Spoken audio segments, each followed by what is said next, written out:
Oh, there she There go. she is. Okay. Okay. Oh, a little side. I feel you. I want to say, come on Go through on, here. You coach. know what I'm Come saying? through Come with it. through with it. I see you. Lashes, hair swoop to the side. See, look, she's Just ready for something HBCU light, period something this week. light. Hey, hey, she Something said just some very, light. something very light. So for the first time, well, one of the very rare times, we are all here on time. No CPT today. So that is beautiful and lovely.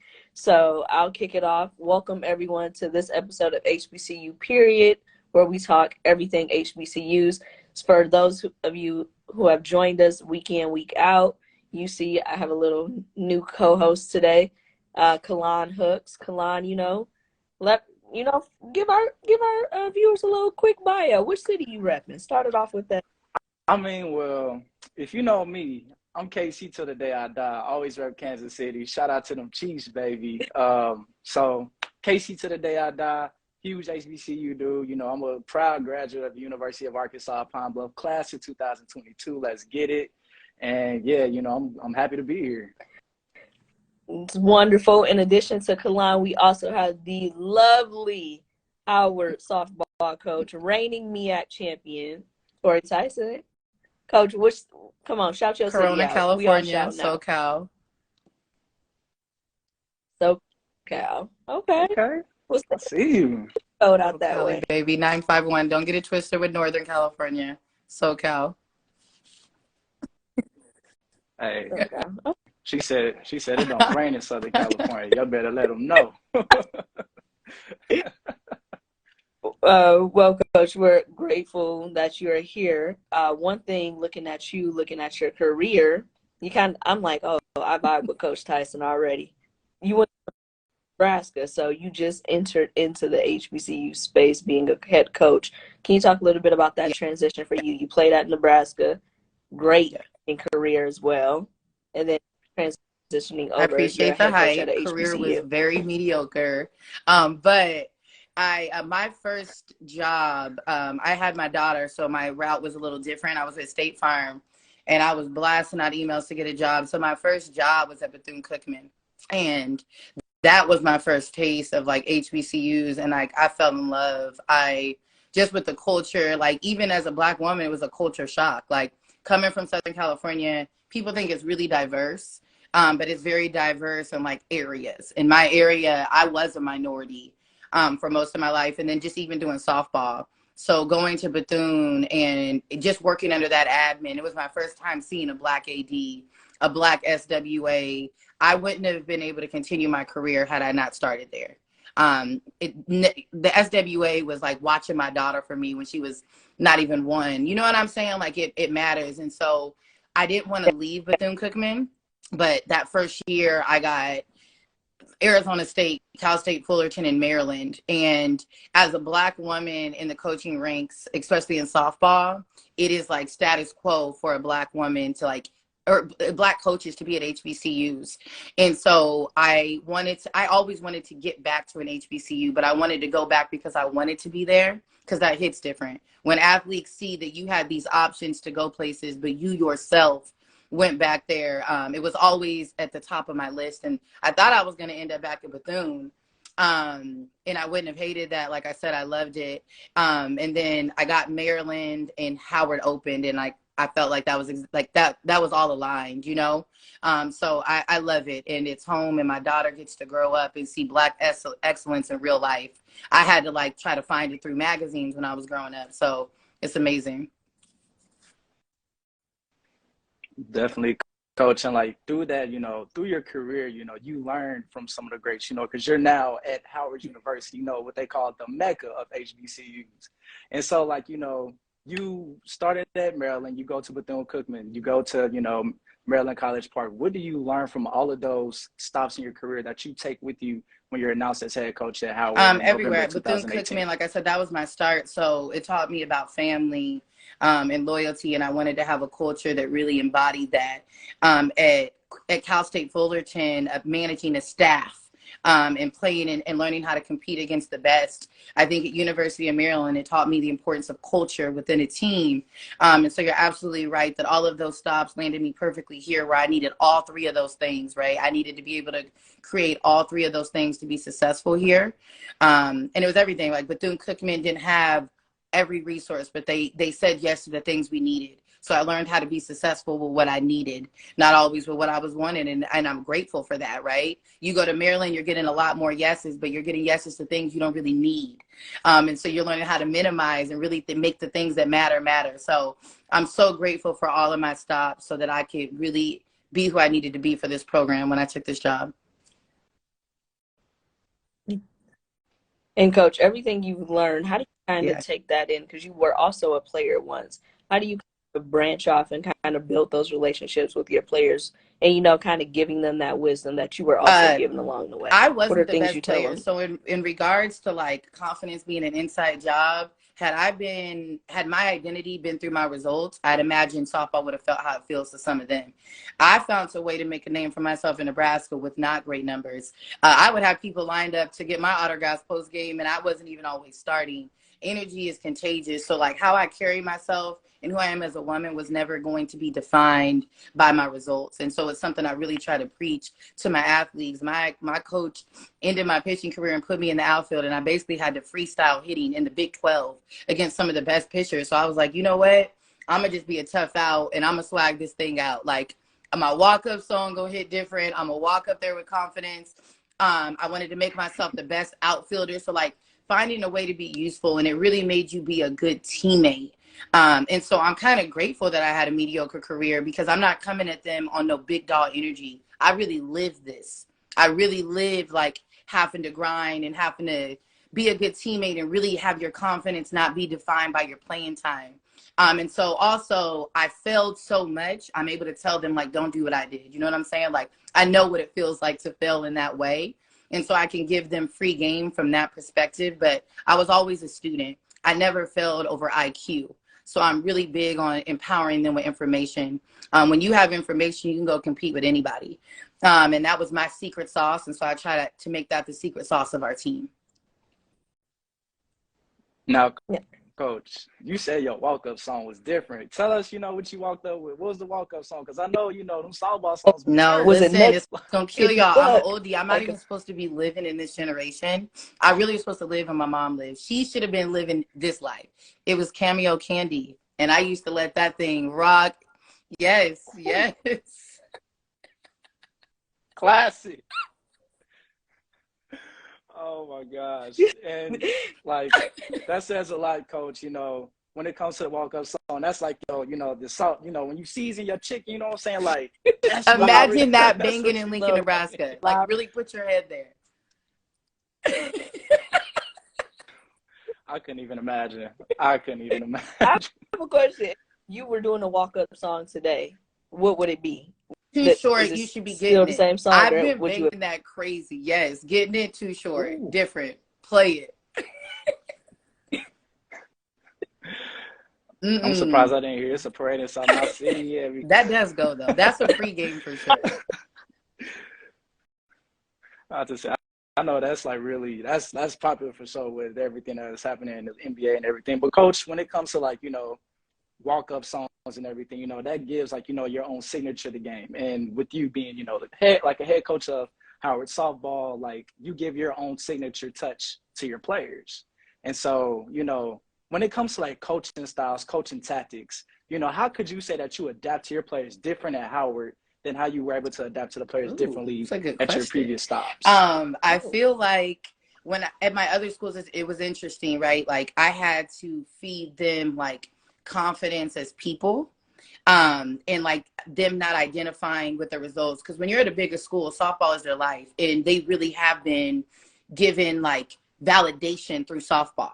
When I came to Howard, they were some of the most confident women off the field.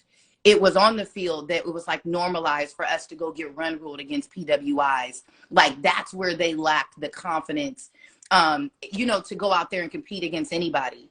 And so I had to flip that, right? Like, y'all can compete with anyone with information. So I had to be cocky with it. Like, you're not going to have any information that another school is not going to have, because I'm going to make sure I got it. So you're going to have it. And like really empower them in that way, that like the expectation isn't going to change just because I'm at Howard. Like as far as on the field, like you're just as talented as them. Like despite what we don't have, you do have information, right? You do have the ability to keep getting better. So that is kind of where it flipped, that a lot of my energy went to on the field, which I was kind of grateful about, of empowering them to believe in themselves and bring that same confidence off the field, on the field. Yeah, I'm happy you mentioned that, because one thing I've learned as a player is like having confidence and like consistency. So my confidence came from the fact that I prepare. I'll come with a handful of notes. So when you say information, I'm like, ooh, yes, child. Are there other tools that you kind of give your players? You know, you got a younger team this year.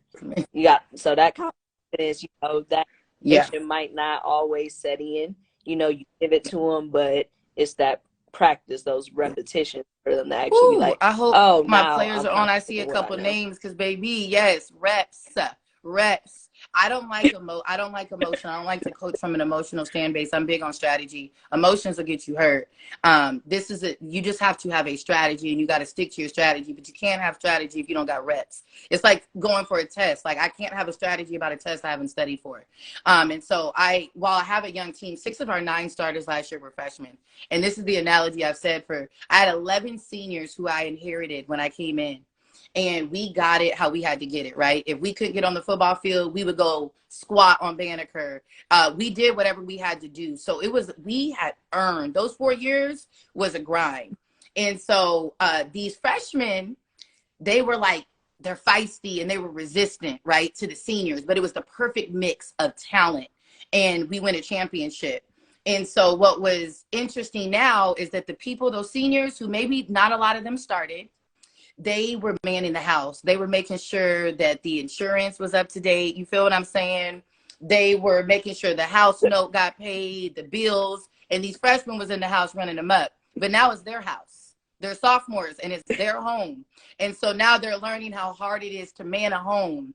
And that's in everything, right? Manning the culture, but also the reps behind the scene. And, you know, we are a dangerous team because they're talented. This is a group, 6 of 9 of them went out to a Florida State regional and did their thing.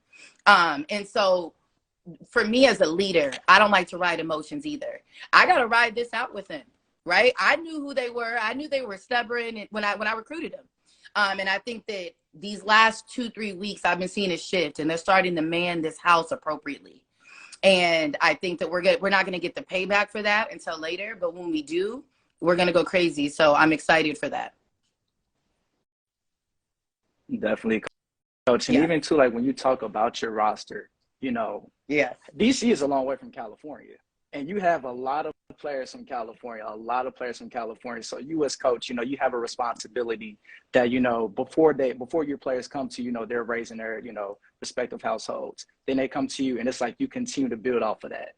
So you know, as a coach of these young women, you know, how do you continue to like empower your players throughout this process, you know, because softball, you know, it's extremely hard. And I, like I said, I left home at 17, and it was the stuff off the field that was always harder for me than on the field.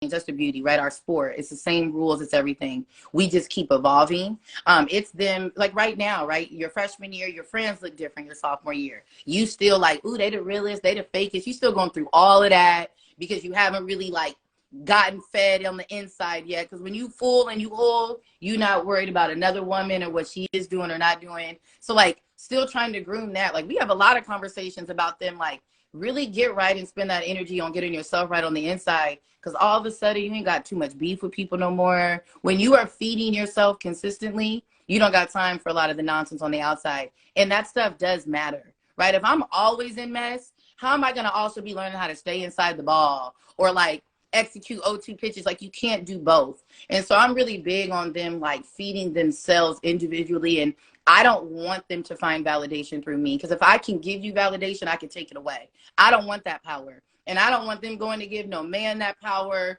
no other leader, nobody else that power. I'm not that kind of woman. I don't feed off of eating another woman alive and taking their positive, you know what I mean? Their confidence. That's weird. That's weirdo stuff. I don't like weird energy. So I'm really big on them feeding themselves. Like, you don't need my validation.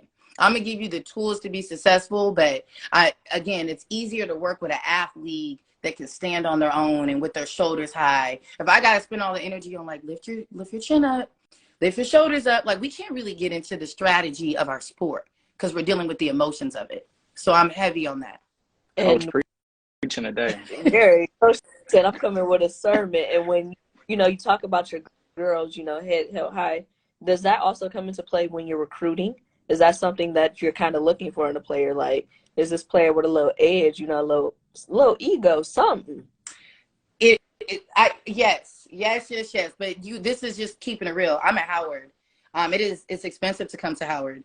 And so it's, you got to have a certain grade. You got to have a certain that. So you're also dealing with that, and on the softball side. So you know what I mean? It's different. So I get these kids that I see it, but a lot of it, I am like, you know, we spend a couple months pulling it out. Like, and it's great when it happens, but that becomes like the tough part, right? Like, but I'm not going to go get every edge kid I want. Ideally, I'd want that, right? But it typically, when I'm out there recruiting, you're absolutely right. I want to see the kid after she strikes out, she's still sprinting on the field like, I'm that chick. Like, you can't teach those things. Like, those are in you.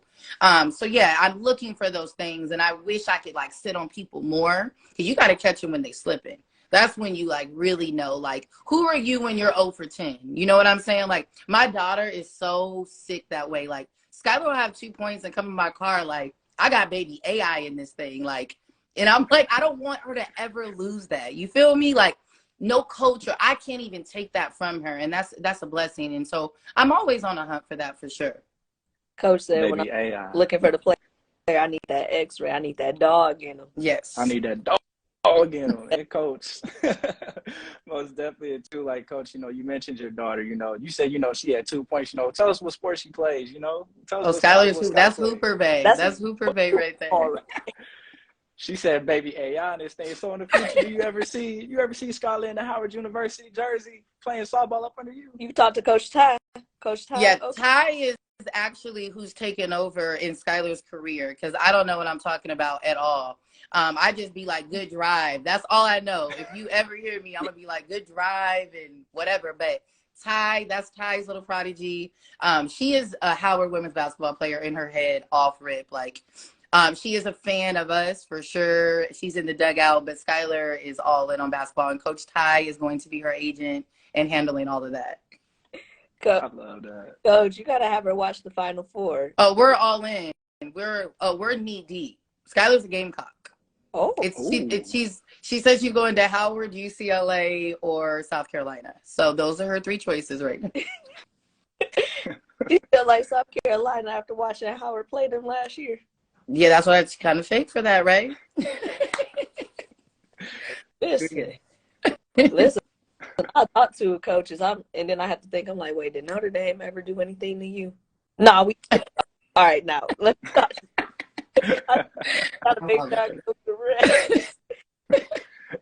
No, and Nebraska's on there just because that's where Skylar's born, so she does have Nebraska on her list. Hey, we gonna see her somewhere. We'll see her somewhere, and we're gonna be like, when I see her on the beach, I'm gonna be like, hey, back then, you know, we should have had her guest star. Come on. Oh, she was back here, like, so I can't be in the back of your video. Skylar, no, we got to keep her off the camera for a little bit. Bring back toward the end, and I'm gonna have her make her women's Final Four predictions. Okay, let's do it. Ooh, let's yes. do it. Yeah, I would love that. But I'm like, Skylar, come on. I know your name's Skylar, but you're not a Notre Dame fan over there. Come on, now. Got to get on her neck behind that. She does not mention them at all. I will say that. Skylar Diggins Smith, like, okay. saying you share a name with one of the greatest basketball players to play at Notre Dame, but don't like us. Okay. I ain't gonna get on her neck. Whoever Skylar pick, that's what I'm rocking with too. Let's do it. Whoever she picked to win, that's who I'm rocking with. You got to join. You got to join our fan section. We be going crazy at the rec games out here. Me, Howard softball, we all be wilding. Hey, I'm already knowing. Coach, one thing you talked about your edge, you talked about the passion, the confidence, and we kind of saw that play out, you know, in a different way earlier this month when it came to, you know, softball, came to, you know, umpires' perception of you. How can you just kind of walk us through how did all of that play out for you? Because I can honestly say at that point in time, I know softball from like a T-ball Yeah. level, like, and then I'm like, hold on, wait a minute. I'm watching the video. I'm like, hold on, Coach Cook, hold on. Yeah. Rules. You got me becoming you got what a Twitter ref. Yeah. Okay, I'm gonna keep it a bug with you guys. Like, it was tough because like I didn't feel like I did anything like super empowering until I went through. What really had done it is that the rules are the rules, and like it was very personal from day one, to be honest. But I didn't know any of that because I wanted to keep the main thing the main thing. At the end of the day, I don't care to know why he never spoke to me, and that isn't normal. Like, he wouldn't speak to me or any of that. We have a 90-second rule that was put into place to protect our sport for television, right? Like, we wanted to keep it fast because we wanted to keep fan engagement. And the second that 90 seconds started being used as a tool to hurt my athletes or just as a tool of control, how am I not going to speak on that? Like, that's my question. Like, how do I acknowledge that? And the reality is I hadn't peeped it until the third inning. Like, this had been going on. And so when I say that it feels like you feel unheard or seen, we didn't have to go here if I would have been talked to like a human, because I went to him and I asked, like, why is this happening? Because this could just be ignorance and him really not understanding the rule. But regardless, as somebody who loves this sport, who loves their athletes, I have to do my justice in like making sure the rules are upheld. Just like the rules should be upheld against me, right? I'm willing to take my hit. And so I had gone multiple times and only was, you know, the response was a warning for asking a question as to why it was being called this way. And like I said, if you look at the video and you don't know, and you don't see why this mattered, then that's just ignorance, because I would love to inform people, like, those two umpires still being at second base tells you everything you need to know. Because that signifies that we still had more than 30 seconds. We had more than enough time. And like I said, the response to that was, you know, I get kicked out, I get suspended. And I ended up getting to coach the UCLA game because I was supposed to do the first two games. And I think that there was this expectation that I was just going to like receive that piece of candy and go. If I'm going to have a repercussion, then I think just as adults, we have a duty to serve these women. And you know what? Then I'll take the hit that I went and I dealt with this. The umpire didn't like the way it was dealt with. I wasn't supposed to ask those questions. Whatever his reasons were for suspending me, I would hope that we are all trying to get an answer at the end of the day. And when I put that out there, I have been bombarded with people that are from that area that have said that this is an ongoing occurrence. And it's kind of sick to me. You know what I'm saying? Because like I didn't do this because I wanted to get all this love. Like I said, I didn't need Twitter validation. The reason why I went to Twitter is that we seen what had happened with baseball in their response. And I agree. Someone had wrote and was like, the only reason NCAA spoke is because it had gone so viral.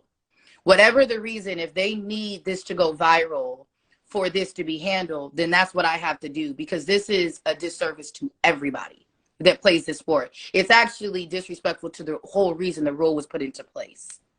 And so, like I said, the response I got, like, I loved it, but it actually got kind of heavy, if I'm being honest, to hear so many people that are like, I feel unheard, or I've had these, you know, games called this way. And some of these instances were just severe abuse of the rules. And so it's something that we got to address. And now I see why this umpire, these incidents happen, because nobody follows up. Like they get their little suspension and they go. And I'm just not that kind of woman, right? Like, I don't care if I keep getting met with like empty messages. I'm not about to sleep at night knowing that there's someone that is doing a disservice to our sport and to the women that play it, period. Amen. Hey, Talk your talk, coach. And then even too, when you talk about the love of the game, when you talk about the love of softball, a lot of people, especially in college, a lot of athletes in college, this is their bread and butter. And, and I hate to like use this perception, but like sometimes, and even to like you see in professional sports, such as, the NBA, what we see that's going on, how they call their games, how do you, going forward, how do you want to see, umpiring change? How do you want to see officiating change the game? Because this is something that's definitely needs to be touched on, because it's definitely hindering our sports and definitely affecting our student athletes as well. Yeah. I want to make it clear that I didn't want this to turn into like our sport versus the officials, because I have had good umpires, so I knew I wasn't dealing with a good one. Like, you feel what I'm saying? Like, I only knew that this was bad because I've had so many good umpires. And to be fair, what has been the most heartwarming of this has been my games post that is these umpires like seeing it and just like understanding that that was wrong. Like, you don't always gotta ride for the wrong just because like y'all wear the same colors. Like, the same way that like I feel like coaches should be reprimanded more for arguing balls and strikes. You feel what I'm saying? Like, it's not like a one-way street. But the reality is that coaches, we have the power to get thrown out when we're inappropriate. You are never going, there's got to be checks and balances in anywhere in the world. And so what was disheartening about this is that at the end of this, if it only turns into a rule change, then I'm going to be at peace with that, because I got thrown out with clear video evidence that I wasn't wrong. But because there is no check or balance, nothing happens to this umpire. And that's insane. That's giving someone more power than the president of the United States. Yeah. Everybody needs a check or balance. And so I don't feel wrong for saying that. I don't think that this is like, for some people, and I'll keep that to myself, like they felt like this was like a gray area. This is so black and white, it's boring. Like, there has to be check and balances. This ain't this isn't political. This isn't spicy. This isn't a hot topic. This was an abuse of the rule, period. I spoke. Period. I served my bid, and I need this umpire to be held accountable. I don't see where there's anything unique. The NCAA does have a say in that, clearly, right? Because they banned that other umpire on the baseball side. So I just don't, I don't know. This feels so basic to me, because it was just like, this is a clear abuse of a rule. And I think that what we need in our sport, the next thing is checks and balances, is that you can't write what you want on a piece of paper and nobody checks you. You can't just eject people for any reason. And that's all I really want. Okay. Looking forward, has there been like a resolution? I know, has the NCAA reached out? Has conversations been had? No, I'm still working on it. I actually have a group of people. I've kind of had to go out on my own, and I'm working with my agent. And I'm going to just keep bombarding them with emails, especially after I started getting more and more messages from so many other women in our sport that have had this issue with him in his area. I mean, we're talking about from the high school area and up. This clearly needs to be addressed. And if I have to be the one to use my platform or invest energy, then I will, because it's a disservice to our entire sport. And it being a service, how do you think, you take this for the love of your sport, kind of, sets that example for your players? Because I know they're looking at you. Yeah. You mentioned 2 weeks ago, that's when your sophomores kind of grew up and took initiative. Mm-hmm. No coincidence, 2 weeks after your suspension, It's all coinciding right now. I think it's in them, and they were at the game, and like I think for some of them, you can tell, right? Like when I play back a video, there were some of them like instantly like, oh, we rolling, we all off the field. Because that's what I said, is I wasn't going to normalize me being kicked off the field and my voice being silenced, because then that normalizes that for them, especially when I wasn't in the wrong. And I'm tired of like, the ask of me was to leave and then send up a letter later. They're not even responding to my emails now, so no. Like, this is going to get handled now. And so I hope that they just know, like, don't give anyone that much power to silence your voice, especially when you standing on something like that's coming from a true place. I went to him and asked him a question, not a statement. Why is this being handled this way? And we don't have to normalize our silence. And sometimes you just got to ask for forgiveness. I'm not normalizing leaving and then the game going on, because all I would do is reinforce like that there is no checks and balance in this sport. And I wasn't about to do that. And so I hope that that was a moment for some of them that like they can see. And I know that their families got it, right, which was cool, like, because they're young.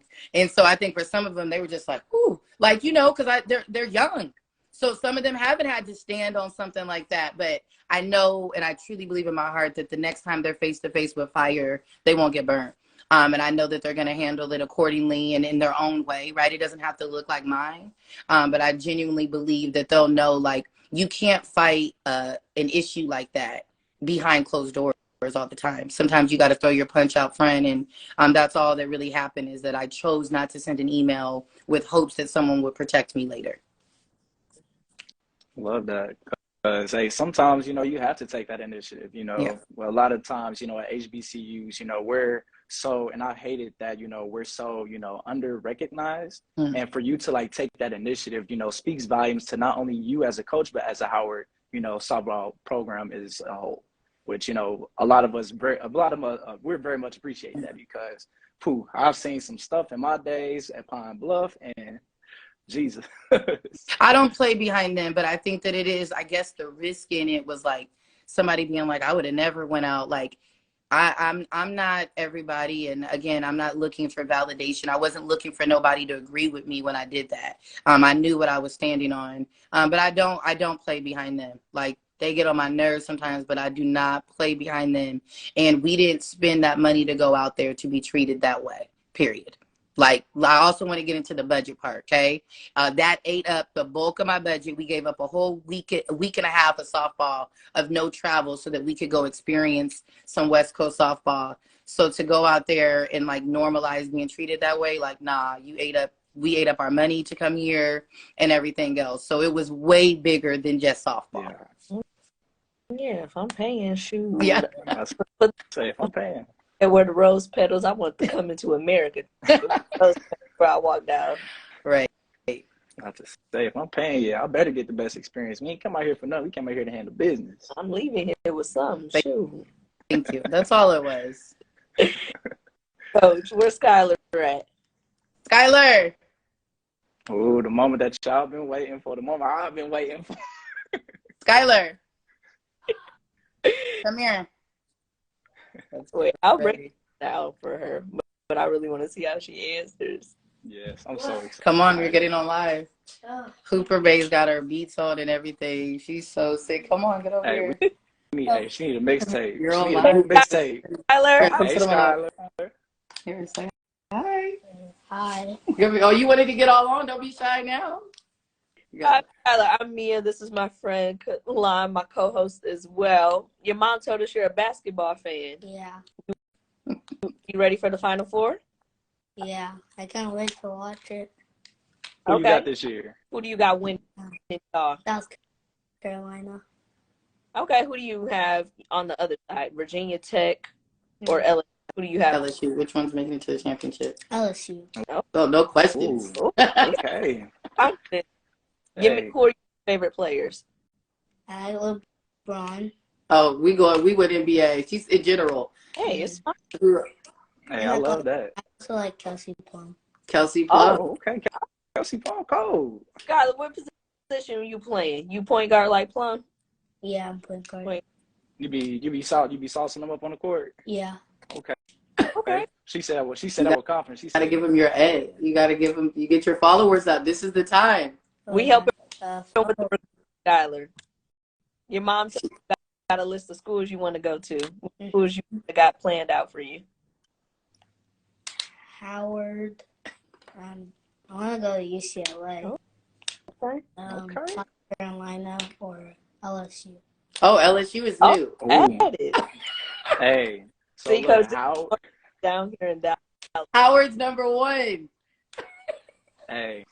Howard, UCLA, LSU, South Carolina. Y'all better look out for Skylar, because she coming, baby. She coming. You better let them know. Skylar, you going to lead Howard to this Final Four? I'm going to be covering you in a couple years here. Yeah. Okay. What's your jersey number? Shout out the jersey number. What's going to be your jersey number? 24. Oh, Kobe. That's a Kobe number now. It's also my dad's number. Oh, okay. The baby bison comment. Right. All She right, really is a baby baby. y'all heard it from Skylar. Final National four. National championship is going to be South Carolina versus LSU. Yep. Carolina's taking it. Wait, I thought South Carolina was Iowa. Yeah, tomorrow. But you're saying that South Carolina's going to win, right? Yeah. And then, so LSU in the championship. And South Carolina's beating LSU. Mm-hmm. All right. Y'all heard. So I guess I got South Carolina then. Let's do it. If you want to take those picks to DraftKings, please donate some of the proceeds to Coach Tori and her team over here. Please. Please. With the hot picks. But Coach Skylar, it was a pleasure having you guys. Skylar, thank you for being our guest. Love you, Glenda. Thank you. Wait, love you, daughter. Aw. Yeah, that was my mama, my Nebraska mama. She's actually from your area. 816. She was my Nebraska mama when I was in Nebraska. Aw. Love you, Glenda, always. Well, My heart is. 4 picks. We got all the tea. You know, Coach, final question for you. Got a lot of season left. Yeah. What are you kind of expecting for your girls these next upcoming games? And are we feeling repeat energy just yet? What's scary about this group is whenever they decide, I didn't pick the championship. All I did is give them the tools and, like the belief that they could win it. And I know I have the talent to do that. And I think that a big word for us right now is discipline, and being disciplined when it's painful. And so with a young group, right, like you got to focus on that. So I will tell you this, that some coaches or some teams, like you could wash it up, right? It gets emotional. I don't ride off emotion. So we are still training to win a championship because we can. Ultimately, we could play 4 to 5 good games in May and be MEAC champs. And I'm not going to stop coaching. So my team will continue to get better. And this isn't a talent issue, right? We graduated our arms. We are young in a lot of places. And so I'm starting to see the maturity, even in our losses. Like we lost a 5-3 heartbreaker, and it's going to be an L in the column, but it's not going to show what happened on the field. And so I'm still excited. And again, my identity isn't tied to my record. My identity is tied to my coaching ability and my ability to empower women. And that hasn't stopped. So while I'm still, every time I'm on the field, I'm on a mission to win a championship. And I've encouraged my team to not be tied to their record, be tied to their progress. And we are progressing. So I'm excited. Okay. Championship mindset. Coach been preaching the whole live, but is there anything you want to leave in off? You got a special quote, you got some affirmations you're trying to leave us with before you sign out, Coach? Just exactly what I said is like anything you do, that's not your identity. Your identity isn't tied to that. Your identity is tied to like what you do, right? When no one's looking, your integrity, your work ethic, all those things. And so I'm heavy on that. And just to all of my Black queens out there, we are the most unheard, unseen, least respected. And that's what makes us who we are. So just continue to thrive, and we all we got. So get off that weirdo stuff on hating on each other. If you can empower someone today, do that. Speak life into people, because you really get that stuff back. So I'm heavy on that. Preaching. Preach.